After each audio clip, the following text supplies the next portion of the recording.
वो एक विशिष्ट कन्या के स्वरूप में देवी अरुंधति के स्वरूप में भगवती प्रकट हुई। बोली अरुंधति मैया की।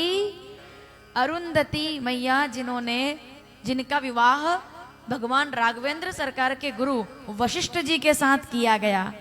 त्रिदेव ने मिलकर के, यानी कि तीनों देव ने मिलकर के अरुंधति नाम की कन्या का कन्यादान वशिष्ठ मुनि को किया। माताओं सुन रहे हो ना मैं क्या बोल रही हूँ? ये आपके लिए बहुत जरूरी है, खासकर उज्जैन वालों के लिए, और उज्जैन के आसपास वाले सावधानी से सुन लें। अब जो आप सुनने जा रहे हैं शिव पुराण का बड़ा प्यारा प्रसंग है। अरुंधति माता का नाम सबने सुना है? वशिष्ठ जी की पत्नी, गुरु माता, रघुकुल में गुरु माता। वो वनवास के टाइम पे आता है ये प्रसंग। अब इसमें तो मैं ना ही उतरू तो बढ़िया है, क्योंकि इसमें उतरे तो गजब हो जाएगा फिर तो, क्योंकि फिर तो वनवास शुरू हो जाएगा, सब मामला गड़बड़ हो जाएगा। हाँ उधर नहीं जाना, अभी बड़ा मामला गड़बड़ है। वो केकई से जाके बोलती है कि क्यों कर रही हो ऐसा, मत दो ना वनवास। अब मान लो अपन वहां चले गए, रामचरितमानस अयोध्या कांड दोहा नंबर 35, 36, 37, तो फिर तो बड़ा गड़बड़ हो जाएगा, क्योंकि करुणा है वो तो।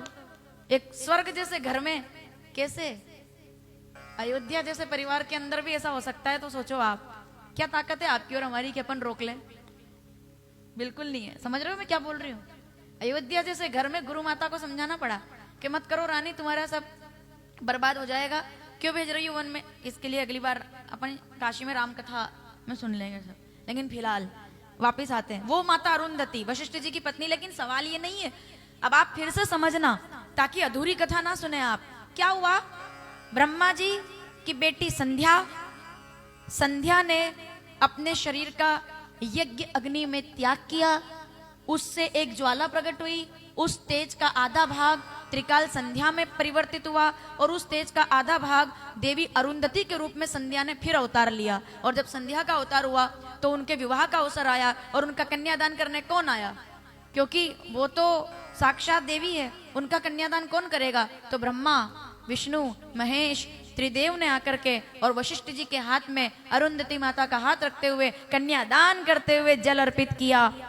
और वो जल अर्पित करते समय 7 बूंदें धरती पर गिर गई। जब हम किसी के हाथ में जल देते हैं तो थोड़ा पानी गिरता है, तो जब वो 7 बूंदें धरती पर गिरी, उस बूंद में से पहली बूंद शिप्रा के रूप में प्रकट हुई और वहीं से शिप्रा का प्राकट्य हुआ। शिप्रा मैया की। हमारे यहाँ कहते हैं नर्मदे हर, शिप्रे हर, गंगे हर।